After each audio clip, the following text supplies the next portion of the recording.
vocês que mais uma vez estão na casa do Pai. Uma maravilha muito grande estar com você também nessa noite, com todos vocês. Um prazer estar também com todos vocês que estão nos acompanhando ao vivo pelo YouTube.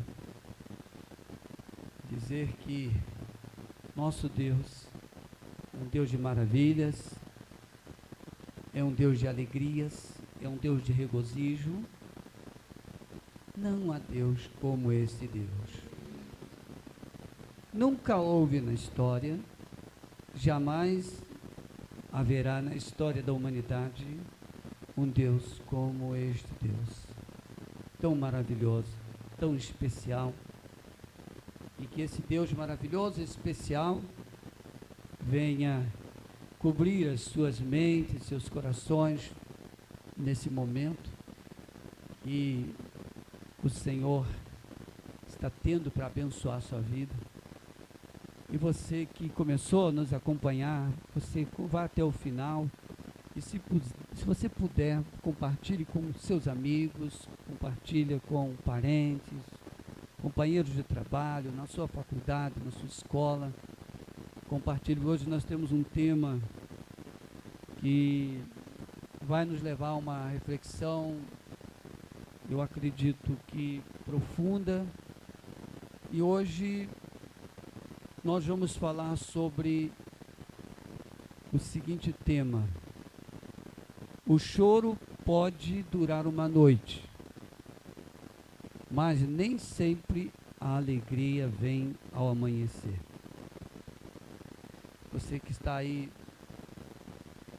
nos assistindo pode pensar, puxa, esse pastor está criando um versículo que não existe. Eu não estou apontando um versículo, estou trazendo um tema para você.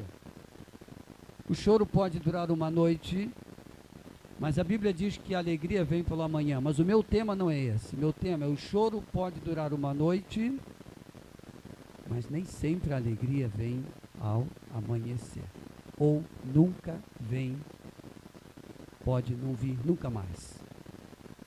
Mas vamos estar atentos a essa mensagem e você vai entender, com a ajuda do Espírito Santo, como cuidar do entendimento desse tema.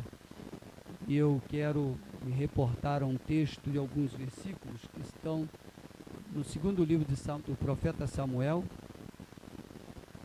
E se você gostaria de me acompanhar aí na sua casa, está com tempo, é muito bom que você nos acompanhe também com a leitura bíblica. Nós vamos cogitar de alguns textos aqui, possivelmente, mas eu peço que você abra no segundo livro de Samuel, no capítulo 18, vamos ler o último versículo, verso 33. Depois nós estaremos entrando no capítulo 19, do primeiro versículo ao verso 19. Amém? Então vou repetir: 18 de 2 Samuel, verso 33, e entramos no capítulo 19, do verso 1 até o verso 4. Amém? E o texto, então, que eu escolhi aqui, ele diz assim: Então o rei se perturbou e saiu à sala que estava por cima da porta e chorou, e andando dizia assim: Meu filho Absalão, meu filho Absalão, quem me dera que eu morrera por ti, Absalão, meu filho, meu filho. No capítulo 19, entramos assim: E disseram a Joabe: Eis que o rei anda chorando e lastimando por Absalão. Agora preste bem atenção nesse próximo versículo, verso 2. Então, olha o que disseram para Joabe, comandante do exército de Davi.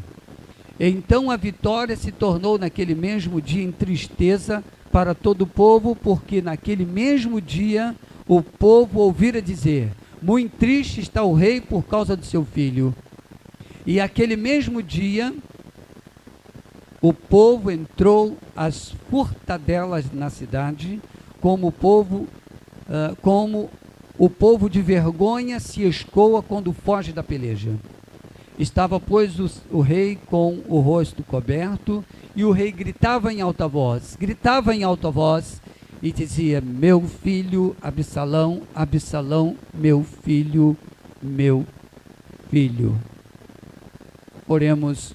Ó Senhor da glória, bendito seja o teu santo e glorioso nome, Senhor, porque tu nos dá essa oportunidade tão grande, porque a tua palavra, Senhor, ela vem como a espada de dois fios, e ela precisa cortar no nosso interior para que haja cura.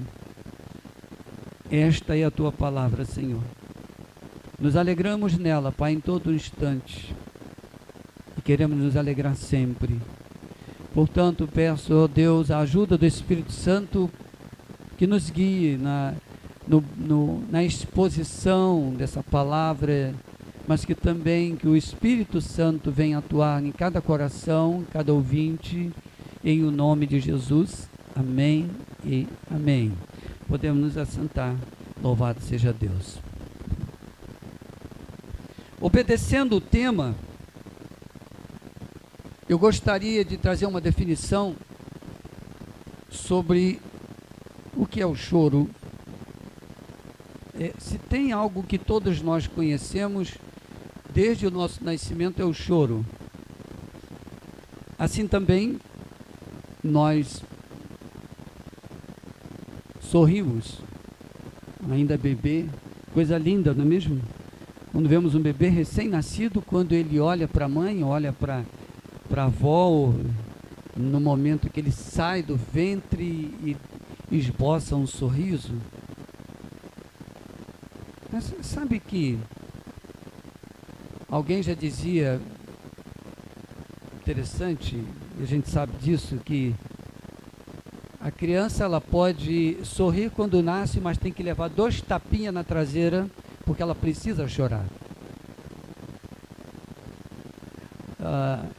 O choro faz parte da vida, mas alegrias e o sorriso também faz parte da vida. Eu não sei como você, hoje está o seu dia, se hoje você chorou ou se você se alegrou, não sei.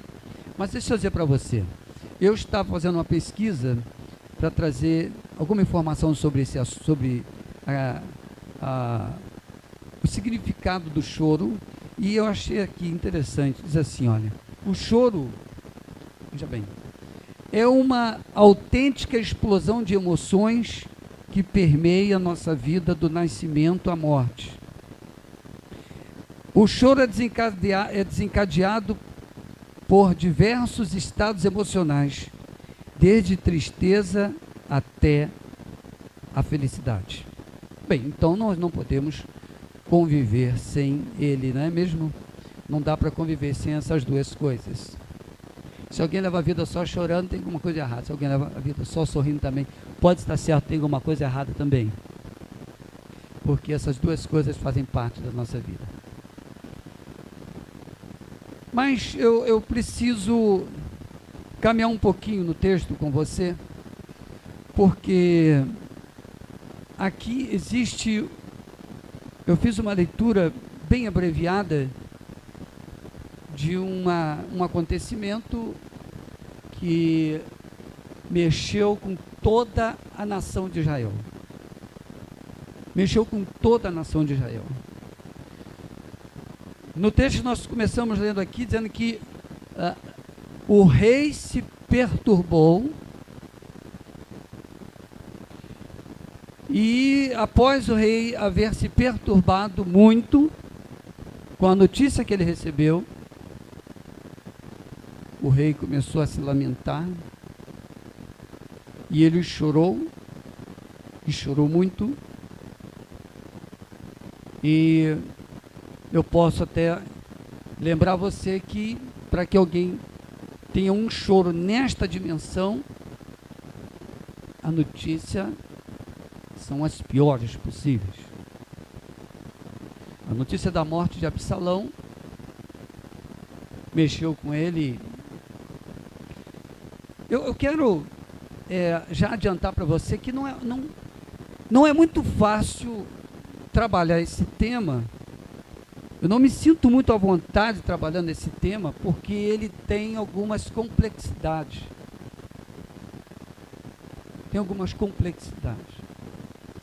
Eu tenho algumas postagens nossas no YouTube, e eu tenho olhado muito a questão da reação humana,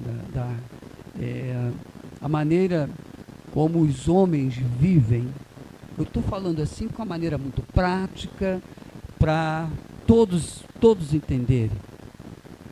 Entender um pouquinho do ser humano, uma vez que nós somos seres humanos. Amém? Nós somos seres humanos. Há muito tempo atrás, eu já ouvi alguém dizer assim, por várias vezes, eu ouvi as pessoas falando assim: você precisa conhecer a você mesmo. E eu nunca tentava para aquilo, há muitos anos atrás, eu ainda jovem, e o jovem, pela sua maneira de ser, em função da idade, o jovem tem muitos sonhos, muitas expectativas, muitos projetos, isso é maravilhoso. E são tantas coisas que envolvem a vida da juventude que passa desapercebida a questão de o conhecer a si mesmo. Eu comecei a olhar para dentro de mim mesmo depois dos 40 anos.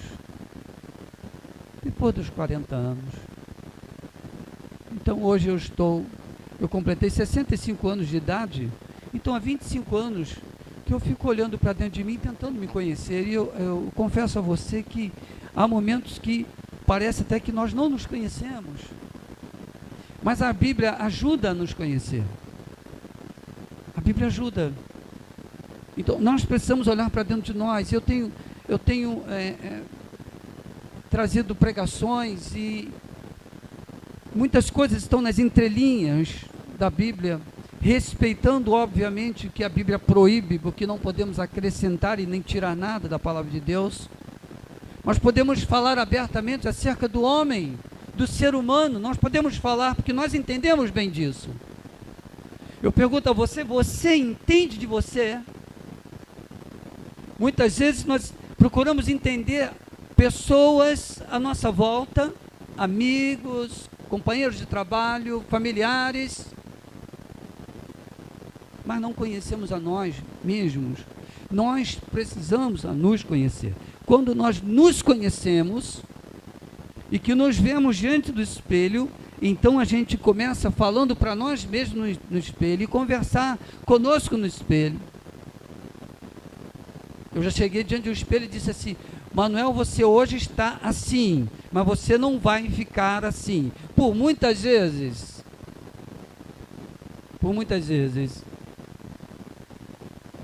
conhecer a nós mesmos é muito bom, porque nos ajudará a controlar a natureza humana, a carne, a própria carne. A carne precisa ser controlada. O ser humano esteve morto em seus delitos e pecados, como a Bíblia diz. Mas eis que surge Jesus Cristo com a proposta de uma nova vida, desde que a pessoa o reconheça como Senhor absoluto da sua vida. E que nós não prestamos para nada. Porque se valemos alguma coisa, com todo respeito, você que nos acompanha, se valemos alguma coisa, é porque Deus nos faz valer com a presença dele em nós. Jesus é quem declarou que a carne para nada aproveita. Eu tenho 70% a 75% de água no meu corpo, então eu só tenho 25% que você pode dizer que é uma matéria.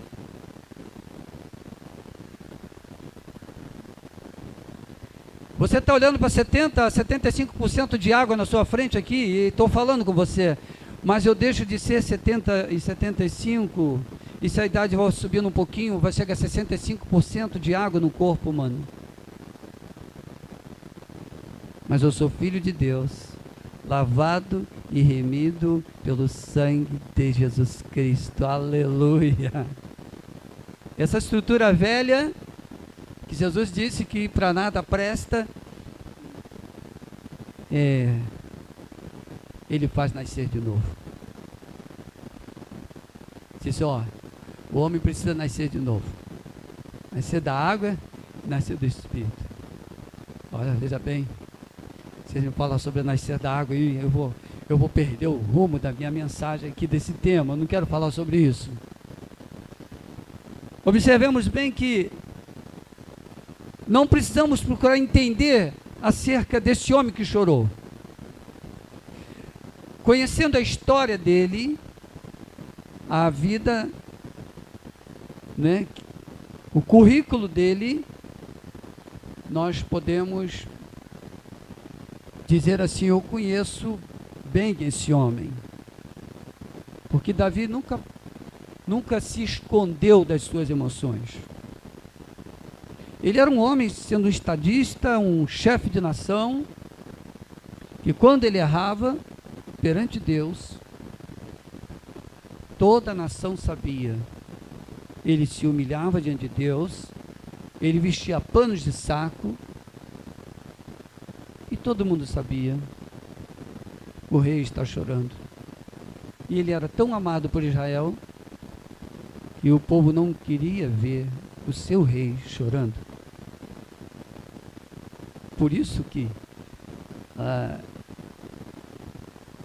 em casa, os filhos, quando vê o pai ou a mãe chorando, eles ficam descontrolados. Que mamãe ou papai está chorando? O que está acontecendo? Os filhos se preocupam. E Deus também se preocupa com as nossas lágrimas. Deus também se preocupa. E quando essas lágrimas elas vêm resultado de uma decepção, um problema muito sério, uma notícia ruim e tal, coisas assim desse sentido. Então, cumpre-se o que as Escrituras dizem, porque o choro pode durar uma noite, mas a alegria vem ao amanhecer. E eu estou puxando um tema que a alegria não vai vir ao amanhecer. E Davi, então, ele tinha um filho. Esse filho se chamava Absalão. Absalão, um homem... nós encontramos no capítulo 14. Se você voltar um pouquinho a sua Bíblia, nós vamos achar aqui 14, verso 25. Olha só quem era esse filho de Davi. Não havia, porém, em todo Israel homem tão belo e tão aprazível como Absalão. Desde a planta do pé até a cabeça, não havia nele defeito algum. Imagina um rapaz, um jovem assim, lindo, do dedão do pé até o fio de cabelo da cabeça. Ele deveria, imagina, Absalão já ultrapassando a altura normal de um judeu, chegando ele aí a 1,70 m, 1,75 m. E esse filho Absalão, esse que morreu, e que o pai chorou, não se consolava. Queridos, há um sofrimento que nós não pedimos, e há o sofrimento que ele existe, onde nós somos os verdadeiros causadores. Não é mesmo? Quantas coisas nós em alguma ocasião na vida fizemos e depois nós choramos? Eu não poderia ter feito. Por que eu fiz? Eu atrapalhei fulano. Eu atrapalhei, como o caso do rei, eu atrapalhei a nação inteira. Mas o que houve que de tão deplorável, de tão ruim, que simplesmente Deus deixou Davi chorar e não socorreu Davi no momento do choro? Olhando assim, sem entender o contexto bíblico, uma pessoa leiga pode até dizer assim, mas como Deus...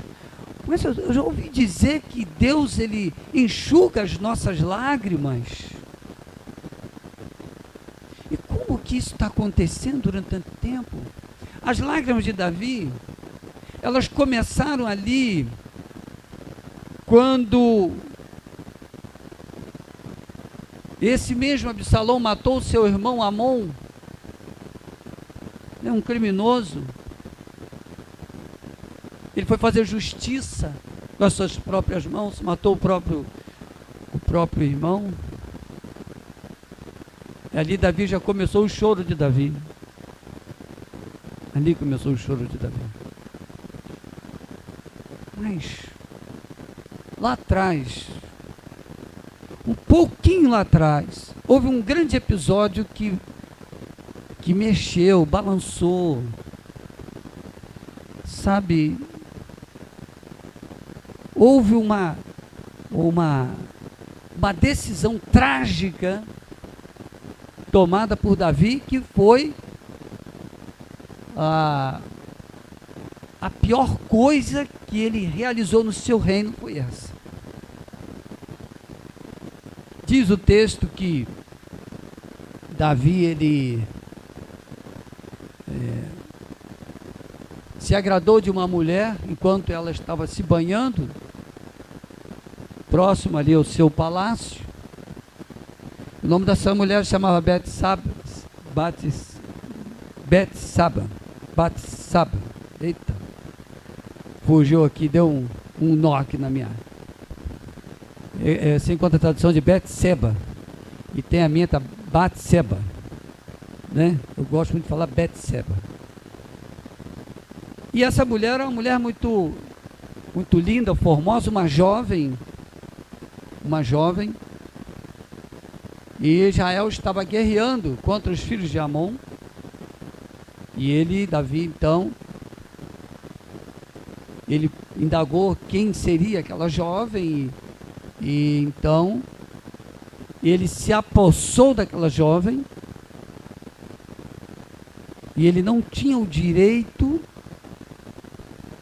de tomar posse daquela jovem, embora sendo ele rei, mas o rei também tinha limites.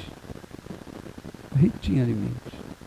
Porque Deus estabelece limites para todos nós. Todos nós temos limites. Os nossos limites já são estabelecidos. E ele avançou. E quando soube que o marido dela,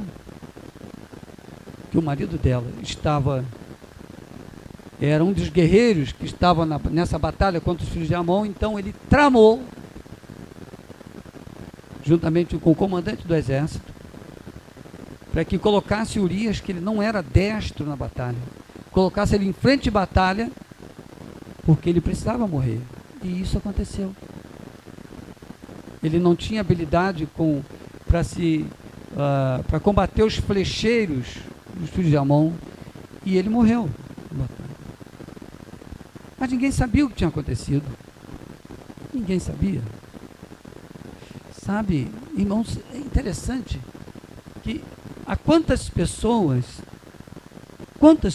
hoje estão fazendo coisas que ninguém vê, que ninguém sabe, e acham que pela condição de ninguém ver e ninguém saber que não há nenhuma condenação. Então, nós conhecemos um Deus que vê todas as coisas e mais. Deus não somente vê todas as coisas, mas o Senhor também conhece o coração do homem. Deus sabe do seu pensamento agora. O que está passando na sua cabeça agora, Deus sabe tudo o que está passando na sua cabeça. Não há nada oculto ao Senhor. E a Bíblia é muito clara quando ela diz que não há oculto que não seja revelado. Então Deus, ele traz à luz a revelação. E Davi, ele foi tocando a vida dele. A mulher agora era uma viúva e ele chamou ela para ser sua esposa, ficou no seu palácio e parecia que estava tudo muito bem. Mas Deus interveio naquela situação, chamou o profeta Natã, e o profeta Natã então foi até Davi e trouxe as palavras de Deus para Davi, e Davi se desesperou com as palavras de Deus, trazido por boca do profeta. E disse o Senhor: eu vou mostrar a Israel o seu pecado. O que você fez às ocultas, eu vou mandar fazer diante de todo Israel. Essa foi a terrível punição de Davi. Se você vê os 10 primeiros capítulos ali do 2 Samuel, você vai ver um Davi glorioso, um Davi sábio, um homem fantástico. Mas a partir desse episódio, a vida de Davi não foi mais a mesma. Tudo se acabou para ele. Era rei, tinha uma coroa na cabeça, mas não era mais o mesmo Davi. Davi se arrependeu do seu pecado com muitas lágrimas, com muito jejum, com muito choro na presença de Deus. E Deus perdoou a Davi. Mas Deus não livrou Davi das consequências do seu pecado. Porque Deus, ele não é conivente com o nosso pecado. Se tem algo que nos separa de Deus, é o pecado. Por isso que o pecado tem que ser confessado sempre. Ainda que não tenhamos nenhum pecado na nossa mente, a gente já diz: Senhor, perdoa os meus pecados. Porque a natureza do homem já é pecadora. Por isso que nós precisamos reconhecer o sacrifício de Jesus na cruz do Calvário, porque eu preciso sair da condição de pecador e entrar na condição de pecador lavado pelo sangue de Jesus Cristo. A Bíblia diz: pois que todos pecaram e carecem da glória de Deus. Em outro texto, a Bíblia diz que pois aquele que disser que não tem pecado é mentiroso. Então não podemos ser mentirosos. Todos nós temos pecados. E Deus está sempre pronto a perdoar os pecados. Mas o Senhor também nos trata segundo os nossos pecados também. A sentença ela foi dada para Davi. Ele recebeu a sentença dele direitinho. E hoje, com o passar dos dias, ele sabia que o seu pecado estava perdoado, mas a sua vida não foi mais a mesma. Qual é o tipo de choro que poderia ter saído do coração de Davi no momento que ele recebeu a notícia que o seu filho estava morto? Será que ele chorou em concordância com o que ele disse: meu filho, Absalão, que me deram morresse no seu lugar? Ele ali está dizendo o seguinte: eu fui o culpado da sua morte, eu causei tudo isto.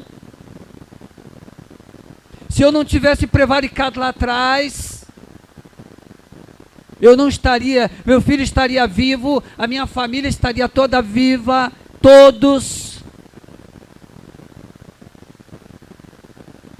E se Deus não mandasse o profeta Natã ir até a ele e explicar a ele: olha, você errou. Você errou. Urias, esposo de Betseba.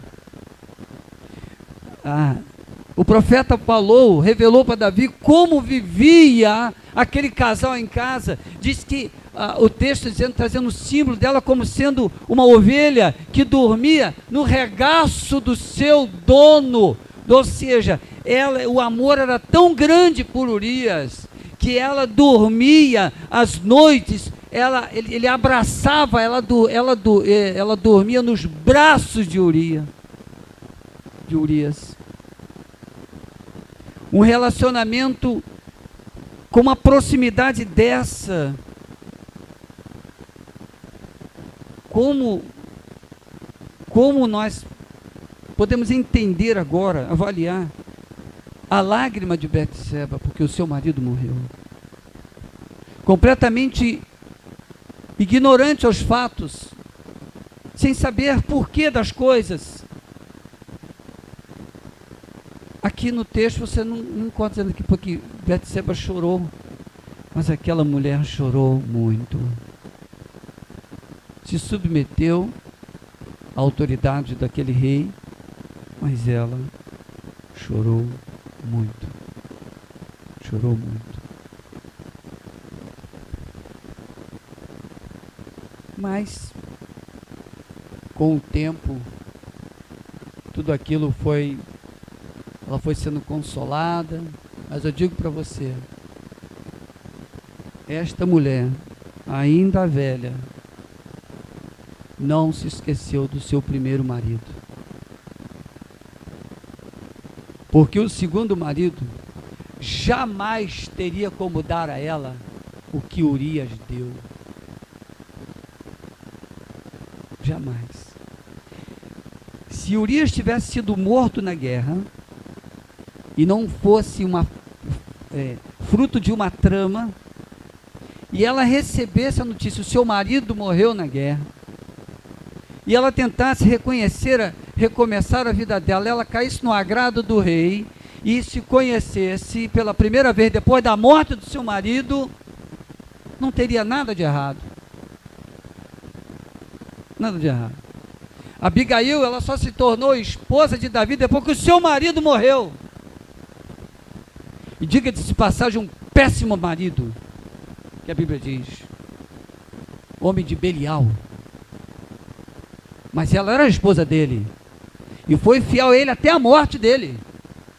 Foi fiel até a morte dele. E quando Davi soube, veja como os fatos são interessantes, porque ele agiu corretamente. Ela era muito bonita, Abigail, lindíssima. Ele disse assim: bom, teu marido é morto, então agora a partir de hoje você me segue, você torna-se minha esposa. E ela tornou-se esposa dele.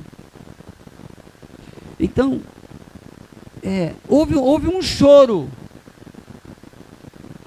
que pela sua falta de informação, certamente pela sua ignorância, por não saber o porquê das coisas, quem sabe, vamos julgar que seja assim, esse choro depois ele foi passando, mas Davi não conseguiu ser nem um pouquinho assim do que foi Urias para aquela mulher. Que felicidade teria aí? Difícil. O casamento, o primeiro matrimônio, quem criou foi Deus, no Éden. E o casamento é cercado pela mão de Deus. A todos quantos Deus está no centro da sua vida, no centro da sua casa, no centro do seu trabalho, no centro da sua saúde, você tem uma aliança com Deus, a gente vive em paz. Porque sabe que Deus cuida da nossa casa. Ele cuida da esposa. Maridos, a gente se ajoelha, a gente ora, a gente jejua pelas nossas esposas. Esposas, jejuem e orem pelos seus maridos, porque esta é a vontade de Deus. Esta é a vontade de Deus.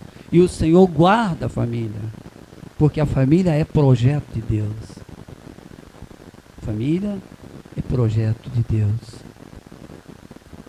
E este homem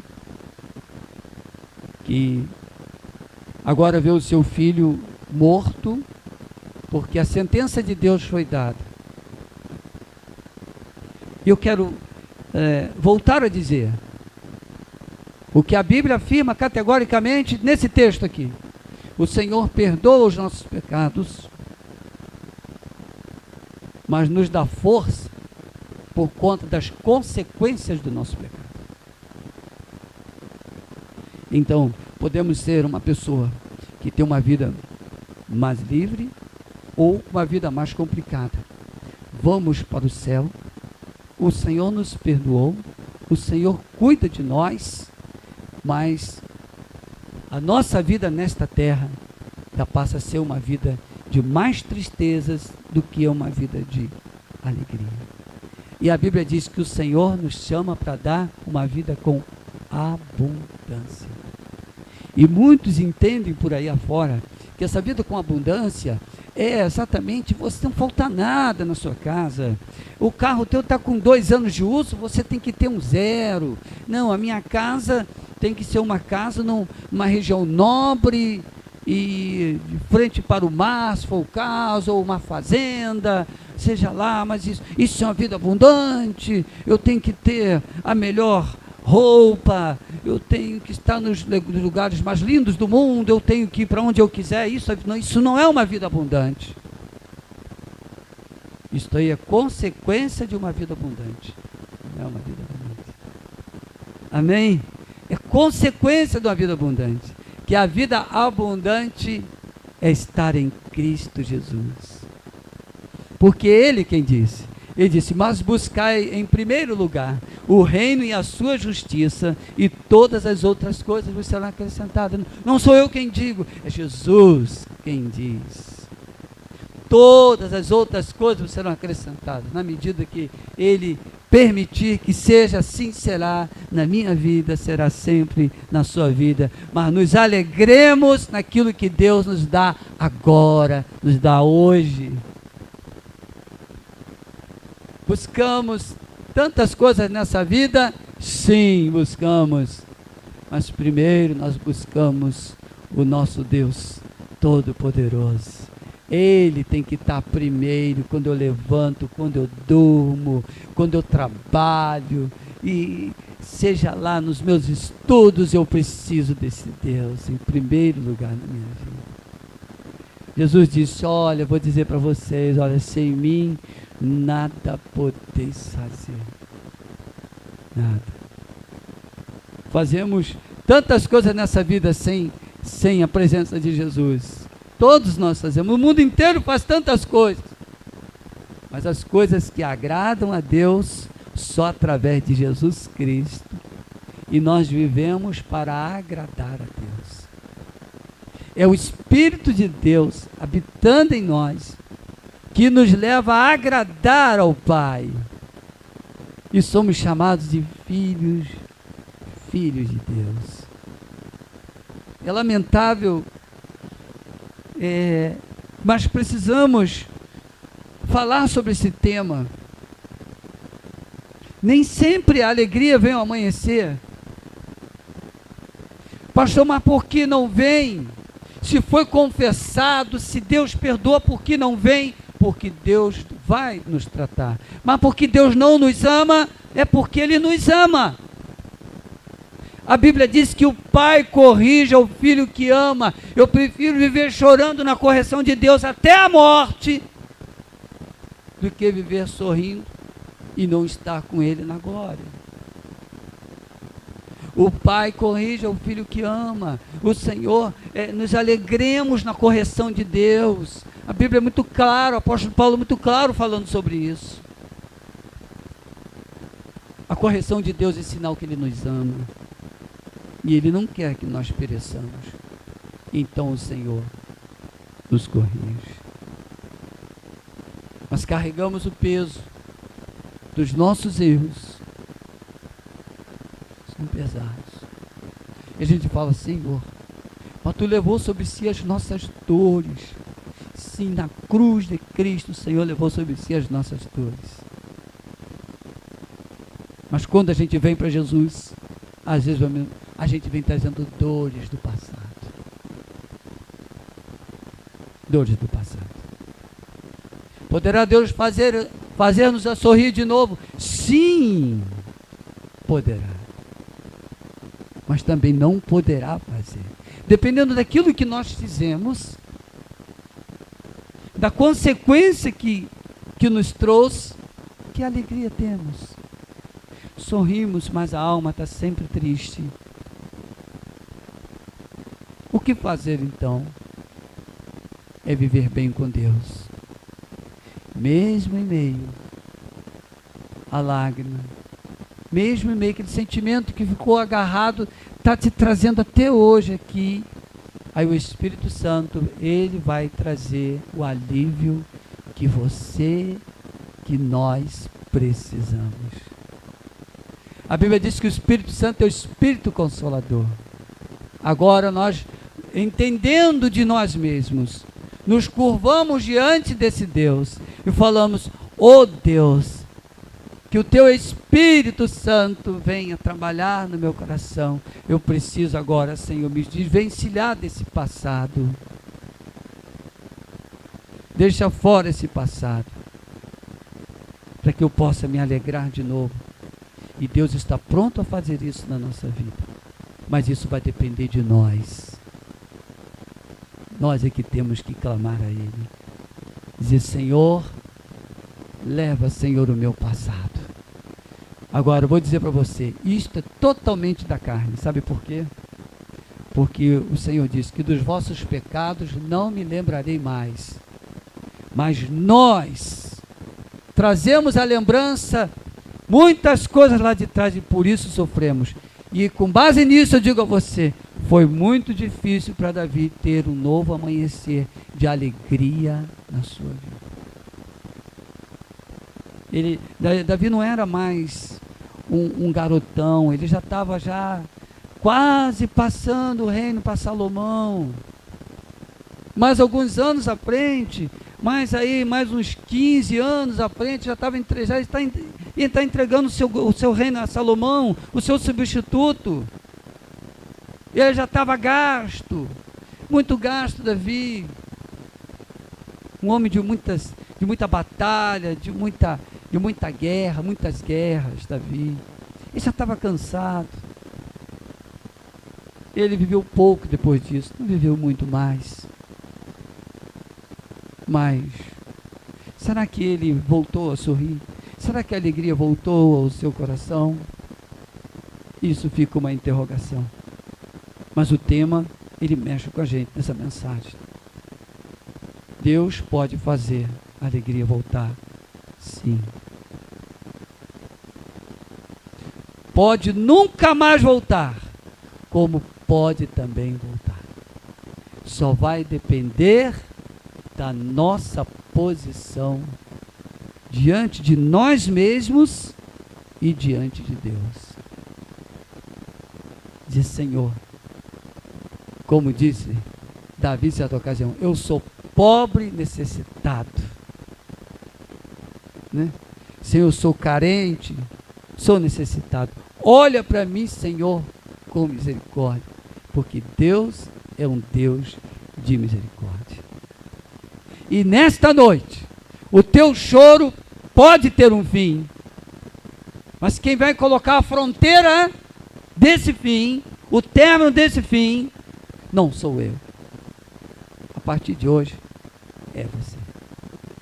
A receita está aqui. O Espírito de Deus está pronto para fazer de você, literalmente, uma nova pessoa, ainda com a idade muito avançada. Para Deus não significa nada. A gente nasce de novo aos 90 anos. Como nascemos de novo aos 22, 23 anos, 25 anos, como eu. Em Cristo Jesus, Ele nos faz nascer de novo. Essa mensagem não vem para botar ninguém triste. Não vem para deixar ninguém sem esperança. Muito pelo contrário. É para trazer esperança no seu coração. Há quantos anos a sua lágrima não para de rolar? Eu quero dizer, já passou muito tempo, é tempo de você começar a dar ouvidos à palavra de Deus. Saber que Deus, Ele é presente. E Ele tem todo o poder e autoridade para começar a escrever uma nova história, uma história bonita na sua vida. Em nome de Jesus. Amém? Pai querido e Deus bondoso. Senhor, quantas pessoas, Pai, quantas pessoas não estão nesse momento passando, Senhor, por grandes, profundos rios de lágrimas, Senhor, chorando coisas de tanto tempo atrás, Senhor, porque Satanás, ele vem trazendo sempre à nossa carne a lembrança dos nossos pecados, mas o Teu Espírito Santo não nos leva a lembrar dos pecados que já foram perdoados, Senhor. Mas a carne, Senhor, o diabo, ele tem acesso, ele tem liberdade, e ele começa a mostrar o passado. Enquanto a Tua palavra diz que Tu és o Deus que nos leva a coisas novas, novas notícias, uma nova trajetória de vida, Pai. Senhor, que esta mensagem e esta oração alcance todos esses corações, Senhor, nesta hora, para que ressurjam segundo a vontade do Teu Espírito Santo. Nós oramos em nome de Jesus. Amém e amém. Glória a Deus.